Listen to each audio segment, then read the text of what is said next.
খবর দিন ভর আর দুপুর একটার খবর দিন ভর নিয়ে সোনিয়া রয়েছে আপনাদের সঙ্গে। শুরুতেই নজর রাখবো রানওয়ে সম্প্রসারণে মসজিদ সরানোর পরিকল্পনা, আর সেই পরিকল্পনার প্রতিবাদেই হুঙ্কার দিয়েছিলেন গতকাল সিদ্দিকুল্লাহ। কি বলেছিলেন?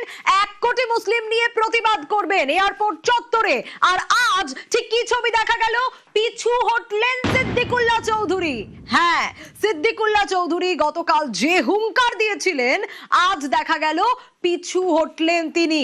এয়ারপোর্ট চত্বরে একেবারে বিএনএস এর 163 ধারা আমরা গতকাল রাত থেকে দেখেছি, প্রত্যেকটা আপডেট আপনাদের সামনে তুলে ধরেছি।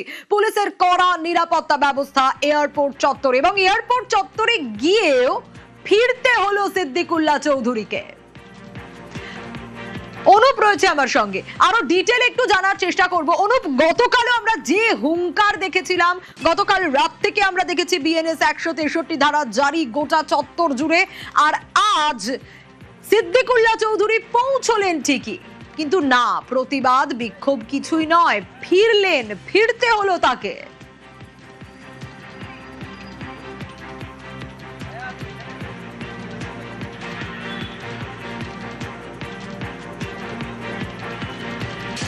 অনুপের কাছে আসবো, তবে তার আগে আরো একবার জানাই, এয়ারপোর্ট থেকে জোর করে মসজিদ সরানো যাবে না। আজকে 1 কোটি মুসলিম নিয়ে পথে নামার ডাক দিয়েছিলেন, ডাক থেকেও বলা ভালো হুঙ্কার দিয়েছিলেন সিদ্দিকুল্লাহ চৌধুরী, কিন্তু পিছু হটতে হলো আজ সিদ্দিকুল্লাহ চৌধুরীকে। যে ছবিটা ধরা পড়ছে সে ছবিটা আমরা দেখছি কড়া পুলিশি প্রহরা, নিরাপত্তা বাহিনী, এবং কোনোভাবে যাতে কোনো অপ্রীতিকর ঘটনা না ঘটে তার সব ব্যবস্থা রাখা হয়েছে, যাতে একটা অপ্রীতিকর ঘটনাও না ঘটে। অনুপ রয়েছে আমার সঙ্গে, আমি অনুপের কাছ থেকেই পুরো বিষয়টা আমাদের দর্শকদের জন্য একটু জানতে চাইবো। অনুপ, পুলিশি নিরাপত্তা করা ঘেরাটোপ আমরা দেখেছি, সিদ্দিকুল্লাহ চৌধুরী যে হুঙ্কার গতকাল দিয়েছিলেন আজকে একদম উল্টো হলো, পিছু হটলেন সিদ্দিকুল্লাহ চৌধুরী। একেবারে রানওয়ে সংস্কারের জন্য যে সিদ্ধান্ত নেওয়া হয়েছিল মসজিদ সরানোর, কিন্তু পরবর্তী ক্ষেত্রে সিদ্দিকুল্লাহ চৌধুরী তিনি সাংবাদিক বৈঠক করে জানান যে কোনোভাবেই এয়ারপোর্টের থেকে যে কোনো রানওয়ের কারণে এয়ারপোর্টের সঙ্গে মসজিদ সরানো যাবে না, এবং যে কারণেই তিনি কিন্তু প্রতিবাদ কর্মসূচির ডাক দেয়। 1 কোটি কিন্তু মুসলিম সম্প্রদায়ের মানুষ তারা রাস্তায় নামবে, প্রতিবাদ করবে, এমনটা বলেছিল। কিন্তু পরবর্তী ক্ষেত্রে হুঙ্কার দিলেও দেখা গেল কার্যত তাকে পিছু হটতে হলো। তার কারণ 163 ধারা ইতিমধ্যেই লাগু করা হয়েছে বিধাননগর পুলিশের পক্ষ থেকে। এই গোটা যে 7 নম্বর এয়ারপোর্ট গেট থেকে শুরু করে বাঁকড়া মসজিদ পর্যন্ত প্রত্যেক জায়গায় 163 ধারা জারি করা হয়েছে গতকাল রাত থেকে, এবং সকাল থেকে দেখা যায় কেন্দ্রীয় বাহিনীর যে নিরাপত্তার ব্যবস্থা করা হয়েছিল, 200 কেন্দ্রীয় বাহিনী জওয়ান, রাজ্য পুলিশের 250 পুলিশ কর্মী সেখানে মোতায়েন করা হয়েছিল। ডিসি পদমর্যাদা আধিকারিক তারা কিন্তু নিরাপত্তার দায়িত্বে ছিল, এবং সকাল থেকেই পুলিশি টহলদারি, রুট মার্চ প্রত্যেকটি বিষয় লক্ষ্য করা যায়। কিন্তু এই হুঙ্কার দিয়েছিল সিদ্দিকুল্লাহ চৌধুরী যে কোনোভাবে মসজিদ সরানো যাবে না, প্রতিবাদ কর্মসূচি, 1 কোটি লোক রাস্তায় নামবে, বিভিন্ন হুঙ্কার দিলেও দেখা গেল কার্যত আছে, কিন্তু সেই হুঙ্কার থেকে তিনি পিছু হটলেন, চাপে পড়ে পিছু হটলেন, এবং শেষমেশ দেখা গেল তিনি যখন বাঁকড়ার যে বাড়ি সেখান থেকে বেরোলেন, কার্যত পুলিশের পক্ষ থেকে বলা হলো কোনোভাবে বাঁকড়া মসজিদে নামাজ পড়তে পারবে না। যে নিয়ম আছে, যার এলাকায় যার মসজিদ রয়েছে, যেখানে বাড়ি সেখানে নামাজ পড়তে পারবে, পাশের মসজিদে নামাজ পড়তে পারবে, কিন্তু বাঁকড়া মসজিদের কাছে 163 ধারা লাগু করা আছে, কোনোভাবে তারা নামাজ পড়তে পারবে না। কিন্তু গতকাল যে হুঙ্কার সিদ্দিকুল্লাহ চৌধুরী, হুঙ্কারের পরবর্তী ক্ষেত্রে লক্ষ্য করা গেল আজকে কিন্তু কোনো রকমই হুঙ্কার কার্যত ফাঁকা হুঙ্কার হলো। তিনি কোনো রকম ভাবে কোনো পদক্ষেপ অনুযায়ী যে সমস্ত কর্মসূচি, সেই কর্মসূচি থেকে এখনো পর্যন্ত পিছু হটতে হয়েছে। ছবিটা দিয়ে আমি দেখানোর চেষ্টা করবো। সিদ্দিকুল্লাহ চৌধুরী পরবর্তী ক্ষেত্রে সেখান থেকে বাঁকড়া মসজিদে না ঢুকতে পেরে এই যে জামিয়া ইসলামিয়া মাদানিয়া যে মসজিদ, ইতিমধ্যে 7 নম্বর গেটের উল্টো দিকে যেখানে পুলিশের পক্ষ থেকে নামাজ পড়তে বলা হয়েছিল, এই মুহূর্তে তিনি সেখানে নামাজ পড়ছেন। এবং সিদ্দিকুল্লাহ চৌধুরী তিনি কিন্তু কার্যত এই ভিতরে এখনো রয়েছেন। এই যে এয়ারপোর্টের যে রানওয়ের গেট, সেখান থেকে কিন্তু দেখা যাচ্ছে 2 নম্বর যে রানওয়ে সম্প্রসারণের কাজ, যার ফলে সেখানে বলা হয়েছিল মসজিদ সরাতে হবে, যা নিয়ে কিন্তু দেখা গেছিল বারবার একাধিক পদক্ষেপ। এবং গতকাল সাংবাদিক যে বৈঠক, সেই বৈঠকে একেবারে অনুপ সঙ্গে থাকো, ঠিক এই জায়গা থেকেই গতকাল যে হুঙ্কার সিদ্দিকুল্লাহ চৌধুরী দিয়েছিলেন, একেবারে 1 কোটি মুসলিম নিয়ে পথে নামবেন বলেছিলেন, পিছু হটলেন আজ, কিন্তু গতকাল কি বলেছিলেন, কি হুঙ্কার দিয়েছিলেন একটু শোনাই। कल जुमा है, इस जुमा के दिन बंगाल के 1 करोड़ मुसलमान माँ बहनों से गुजारिश की कि ये बैज पहनेंगे, ये पहनेंगे, नमाज पढ़ने जाएंगे, अल्लाह से दुआ करेंगे और पुरअमन एहतजाज करके चले आएंगे। আর এরপর থেকে কি দেখা গিয়েছিল, জমায়েতে না, এয়ারপোর্টের 7 নম্বর গেট চত্বর, সেখানে বিএনএস এর 163 ধারা জারি হয়ে গেছে। এয়ারপোর্ট চত্বরে পুলিশের মাইকিং, রানওয়ে সম্প্রসারণে মসজিদ সরানোর যে পরিকল্পনা, তাতে সিদ্দিকুল্লাহ চৌধুরী ঠিক এভাবেই হুঙ্কার দিয়েছিলেন। তিনি আজ এলেন, একটু জানার চেষ্টা করি তারপর থেকে ঠিক কি হলো। অনুপ রয়েছে আমার সঙ্গে। অনুপ, এই যে প্রতিবাদ কর্মসূচির ডাক দিলেন সিদ্দিকুল্লাহ চৌধুরী, তারপর থেকে আমরা দেখলাম বিএনএস এর 163 ধারা এবং কোনোভাবেই কোনো জমায়েত করা যাবে না, বিধাননগর পুলিশের তরফ থেকে নির্দেশ দেওয়া হলো এবং আমরা দেখলাম অপ্রীতিকর পরিস্থিতি এড়াতে পুলিশ প্রশাসনও সতর্ক। সিদ্দিকুল্লাহ চৌধুরী এসে পৌঁছলেন, তারপর থেকে ঠিক কি হলো অনুপ? গতকাল যে হুঙ্কারের পরবর্তী ক্ষেত্রে আজকে সিদ্দিকুল্লাহ চৌধুরী তিনি কিন্তু এসে পৌঁছলেন, কিন্তু সেই হুঙ্কার যে দিয়েছিলেন রাস্তায় লোক নামবেন, রাস্তায় 1 কোটি লোক নামবেন এবং এটা কিন্তু প্রতিবাদ করবে, কিন্তু সেই প্রতিবাদ কিন্তু একেবারে চোখে পড়লো না। দেখা গেল সিদ্দিকুল্লাহ চৌধুরী তিনি আসলেন এবং গাড়ির মধ্যে থেকেই তিনি পুলিশের সঙ্গে কথা বললেন এবং জানালেন যে এখানে পুলিশের পক্ষ থেকে বলা কোনো নামাজ পড়ার জন্য অনুমতি নেই, যেহেতু 163 লাগু হয়ে রয়েছে। নিয়ম অনুযায়ী যার যার এলাকায় নামাজ পড়তে পারবে, প্রয়োজনে পাশের মসজিদে নামাজ পড়তে পারবে, যেহেতু বাঁকড়া মসজিদ যেটা নিয়ে বিতর্ক সেখানে নামাজ পড়তে পারবে না, 163 ধারা লাগু হয়ে রয়েছে। গতকাল যে হুঙ্কার, সেই হুঙ্কারের পরে পরবর্তী ক্ষেত্রে লক্ষ্য করা গেল সিদ্দিকুল্লাহ চৌধুরী আজকে আসলেও কিন্তু কোনো রকম কর্মসূচি তার লক্ষ্য করা গেল না, লোকজন সঙ্গে তার দেখা গেল না এবং কার্যত ফাঁকা যে আওয়াজ এমনটাই বলা চলে। তার কারণ পুলিশের পক্ষ থেকে সকাল থেকে লক্ষ্য করা গেল টহলদারি, কেন্দ্রীয় বাহিনীর টহলদারি, মহিলা কেন্দ্রীয় বাহিনীর টহলদারি, একেবারে আঁটোসাঁটো নিরাপত্তার ব্যবস্থা এবং সেখানে লক্ষ্য করা গেল যে সিদ্দিকুল্লাহ চৌধুরী গতকাল যে হুঙ্কার দিয়েছিল আজকে সেই হুঙ্কারে তিনি আসলেও পুলিশের পক্ষ থেকে বলা হলো কোনোভাবে নামাজ সেখানে পড়া সম্ভব না, 163 ধারা বিএনএস অ্যাক্টে লাগু করা রয়েছে এবং সেই কারণে সিদ্দিকুল্লাহ চৌধুরী সেখান থেকে কার্যত বেরিয়ে যান। পরবর্তী ক্ষেত্রে পাশেই একটি মসজিদ, সেখানে তিনি এসেছেন এবং গতকাল দেখা গেছিল সাংবাদিক বৈঠক করে কিন্তু তিনি হুঙ্কার দিয়েছিলেন 1 কোটি মানুষ রাস্তায় নামবে এই মসজিদ সরানোর প্রতিবাদ কারণ হিসাবে এবং সেখানে দেখা গেল সিদ্দিকুল্লাহ চৌধুরী তিনি আসলেন, কিন্তু কোনো কিছু প্রতিবাদ কেন, কোনো কর্মসূচি দেখা গেল না। তার কারণ পুলিশের পক্ষ থেকে আঁটোসাঁটো নিরাপত্তা, বিধাননগর পুলিশের পক্ষ থেকে 163 লাগু করা হয়েছিল, অন্যদিকে বলা হচ্ছে শুধুমাত্র কোনো কর্মসূচি তো দেখা গেল না, বরং কার্যত পালিয়ে গেলেন বলা যায় সিদ্দিকুল্লাহ চৌধুরী। বেরোনোর সময় কি বললেন দেখুন। কিচ্ছু হবে না, হবে না। এই যে কর্মসূচি করলেন, আপনি তো কর্মসূচি করেছিলেন না, আপনি তো ঘোষণা করেছিলেন সিদ্দিকুল্লাহ বাবু,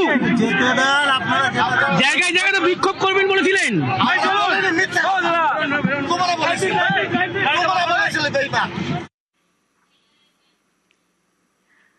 আগের সরকারের পুলিশ আর এই বিজেপি সরকারের পুলিশ আকাশ আর পাতাল তফাৎ, তা বলার অপেক্ষা রাখে না। তার কারণ গতকাল সিদ্দিকুল্লাহ চৌধুরীর এই হুঙ্কারের পর থেকে বিএনএস এর 163 ধারা জারি, যেখানে বিধাননগর পুলিশ সাফ নির্দেশ দিয়ে দিয়েছিলেন কোন রকম কোনো জমায়েত করা যাবে না এবং পুলিশের যে তৎপরতাও লক্ষ্য করা গেল তা দেখার মতো।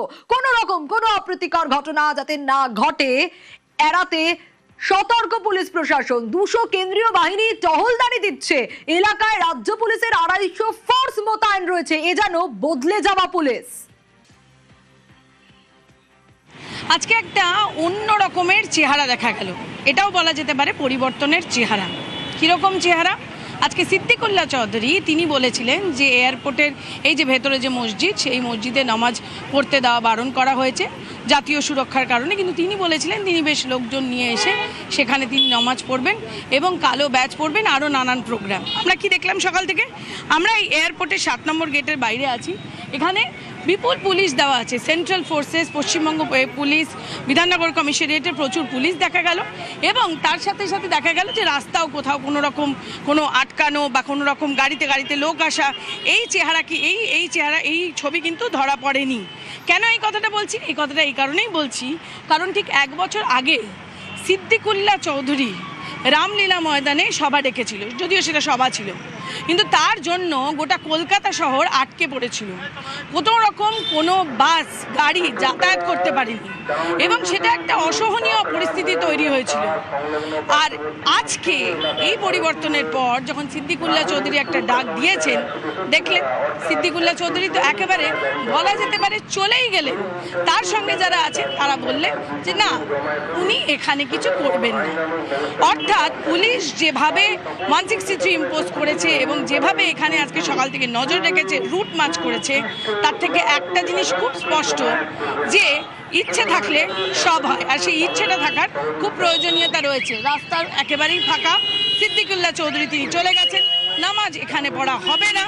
সব থেকে বড় কথা এটা যে এটাও একটা পরিবর্তন। ক্যামেরাম্যান অংশুমান রয়ের সাথে কমলিকা সেনগুপ্ত, নিউজ 18 বাংলা। একদমই পরিবর্তনের বাংলায় এই যে বদলে যাওয়া পুলিশ, সেই ছবিটাও দেখা যাচ্ছে, যেখানে পুলিশের অতি সক্রিয়তা, যেখানে 250 ফোর্স মোতায়েন রাজ্য পুলিশের, যেখানে টহলদারিতে 200 কেন্দ্রীয় বাহিনী মোতায়েন, কোন রকম অপ্রীতিকর পরিস্থিতি এড়ানোর জন্য সতর্ক সদা পুলিশ প্রশাসন। এবং গত 12ই জুলাইয়ের মুখ্যমন্ত্রী শুভেন্দু অধিকারীর একটা বক্তব্য শোনাবো, যেখানে তিনি স্পষ্ট বলেছিলেন জাতীয় নিরাপত্তা, বিমানবন্দরের নিরাপত্তা এগুলো অগ্রাধিকার পাবেই। জাতীয় নিরাপত্তা, বিমানবন্দরের নিরাপত্তা অগ্রাধিকার পাবে, এইটাই সরকার। অন্য সরকার হলে ধমকাতো, যেমন রেজিনগরের লোকটা ধমকাতো, এখন আর ধমকায় না। এই বিমানবন্দরের লোকেশন খুব গুরুত্বপূর্ণ নিরাপত্তার ক্ষেত্রে। চীন, বাংলাদেশ সব কাছে, এটা আন্তর্জাতিক বিমানবন্দর, এইখানে এইভাবে খুলে রাখা যায় না। আমরা তো ধর্ম পালনে কাউকে বাধা দিইনি, বকরি ঈদও করেছেন, পশু হত্যা আইন মেনে করেছেন, মহরমেও বেরিয়েছিলেন অস্ত্র বাড়িতে রেখে, কোনো অসুবিধা নেই। ভদ্র থাকবেন, আইন মেনে চলবেন, নিজে থেকে দূরে থাকবেন, নিজের ধর্ম নিজে পালন করবেন, অন্যর কানে গিয়ে ফুফু করার দরকার নেই, সব ঠিক চলবে, সুন্দর চলবে। আর বন্দে মাতরমটা গাইতে হবে, ঠোঁট না নাড়ালে হবে না, আমরা লক্ষ্য রাখছি। মুখ্যমন্ত্রীর বক্তব্য আপনাদের শোনাচ্ছিলাম। গতকাল উস্কানি দিয়েছিলেন সিদ্দিকুল্লাহ চৌধুরী, আজকে পালিয়ে গেলেন কার্যত। যখনই দেখলেন যে প্রশাসন করা হয়েছে, হ্যাঁ প্রশাসন করা হতেই তার যা বুলি ছিল গতকাল, সেগুলো সব, তার যা জারি জুরি ছিল সেগুলো সব খতম বলা যায়। হুঙ্কার ছিল, সেই সব হুঙ্কার সার আজ রীতিমতো পালিয়ে গেলেন সিদ্দিকুল্লাহ চৌধুরী। বিএনএস এর 163 ধারা জারি, পুলিশ মোতায়েন, কেন্দ্রীয় বাহিনী মোতায়েন, রাজ্য পুলিশ তৎপর, এবং সেই ছবিটা দেখে কার্যত পালিয়েই যেতে হলো সিদ্দিকুল্লাহ চৌধুরীকে। কিন্তু এই কালকে হুঁশিয়ারি দিলেন সিদ্দিকুল্লাহ চৌধুরী, এটা প্রথম না। তৃণমূল জামানার হুঁশিয়ারি যদি আপনারা শোনেন, শুনুন একবার, শোনাই তৃণমূল জামানাতে কিভাবে হুঁশিয়ারি দিতেন তিনি। যদি বলতাম জ্যাম করব, তো 50টা জায়গায় 2000 করে বসে যেতাম, যেটা এখন হয়নি, পরে কিন্তু হবে। বলে করব, বলে প্রথমে জেলাকে একটু টাইট করি, তারপরে কলকাতার 50টি জায়গায় 10,000 হলে কত লাগবে, বাস এরা আসবে, কলকাতায় বসে চিড়ে গুড় পানি বাতাসা মুড়ি খাবে আর একটু বসবে। কিন্তু এ জামানাতে, বিজেপির জামানাতেও হুঁশিয়ারি দিচ্ছিলেন বটে, কিন্তু প্রশাসন করা হতেই সব জারি জুরি খতম। প্রতিবাদের নামে গুন্ডামির দিন শেষ। বদলের বাংলায় পুলিশেও বদল। মুখ্যমন্ত্রীর করা বার্তার পরই অ্যাকশনে পুলিশ। 17ই মে বিক্ষোভের নামে রণক্ষেত্র হয়েছিল পার্ক সার্কাস, নিশ্চয়ই মনে আছে আপনাদের। সে ছবিও দেখাচ্ছি আপনাদের, কিভাবে ঠান্ডা করতে হয় ডান্ডা দিয়ে পুলিশ বুঝিয়ে দেয়। শুধু পার্ক সার্কাস নয়, আসানসোল, সেখানেও বিক্ষোভের নামে তাণ্ডব চলেছিল। কিন্তু এই সব ঘটনায় এই সরকার জিরো টলারেন্স নীতিতে যায়, সে ছবি দেখা গেছে। আর এবার বিমানবন্দর চত্বর, যেখানে সিদ্দিকুল্লাহকেও দম দেখিয়ে দিল পুলিশ, যে আসলে যদি তাদের ছাড় দেওয়া হয় পুলিশকে কাজ করার জন্য, তাহলে পুলিশও দেখিয়ে দিতে পারে যে তাদের কত দম। সিদ্দিকুল্লাহকে 1 ইঞ্চিও জায়গা ছাড়লো না পুলিশ। পার্ক সার্কাসের ছবি দেখাচ্ছি 17ই মে, আর আজ গাড়ি থেকে নামলেনই না সিদ্দিকুল্লাহ। পুলিশ সিদ্দিকুল্লাহকে 1 ইঞ্চি জায়গা ছাড়লেন না। বিমানবন্দরে দুর্ভেদ্য ব্যারিকেড করা পুলিশের তরফ থেকে। জমায়েতের শুরু হবে কি, সে শুরুতেই প্রতিবাদের শেষ হয়ে গেল।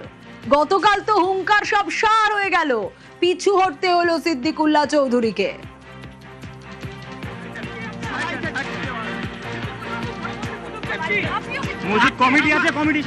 প্রতিবাদের নামে গুন্ডামি করবে, সরকারি সম্পত্তি নষ্ট করবে, সব দিন শেষ। প্রতিবাদের নামে কোন রকম কোন গুন্ডামি চলবে না। গুন্ডারা এবার ঠান্ডা হবে। গুন্ডা দমন আইন তো এসেইছে, কিন্তু তার সঙ্গে সঙ্গে গুন্ডামির দিনও শেষ হয়ে গেছে।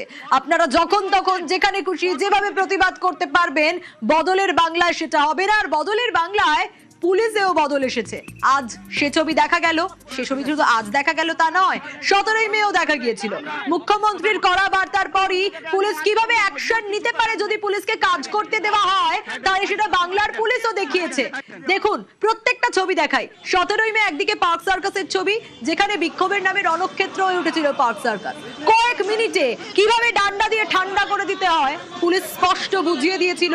গোটা বাংলার মানুষ দেখেছিল পার্ক সার্কাসের মতো এলাকায় কিভাবে কয়েক মিনিটে ঠান্ডা হয়ে গেছিল। আসানসোলের ছবি দেখাচ্ছি, আসানসোলেও বিক্ষোভের নামে তাণ্ডব চলছিল। কিন্তু এ সরকার এ ধরনের ঘটনায় জিরো টলারেন্স নীতিতে চলে, তাই পুলিশ দেখিয়ে দিয়েছিল যে এসব বরদাস্ত করা হবে না। আর এবার আজকের ছবিটাও দেখাচ্ছি আপনাদের, বিমানবন্দর চত্বর, যেখানে সিদ্দিকুল্লাহ চৌধুরী গতকাল যা যা হুঙ্কার দিলেন, আজ এসে প্রশাসন করা হতেই কার্যত গাড়ি থেকেই নামলেন না, তো বেরিয়ে গেলেন, পালিয়ে গেলেন। সিদ্দিকুল্লাহকেও পুলিশ দেখিয়ে দিল তাদের দম কতটা। একেবারে 1 ইঞ্চি জায়গা ছাড়ালো নেই। দেখুন গাড়ি থেকে নামলেনই না, গাড়ি করে বেরিয়ে গেলেন সিদ্দিকুল্লাহ চৌধুরী। কারণ বিমানবন্দরে তো দুর্ভেদ্য ব্যারিকেড পুলিশের তরফ থেকে। জমায়েত শুরু কি হবে? জমায়েত শুরুতেই প্রতিবাদের শেষ হয়ে গেল। গতকালের হুঙ্কার সবকিছু বেকার হয়ে গেল। পুলিশি কড়াকড়িতে পালালেন সিদ্দিকুল্লাহ চৌধুরী।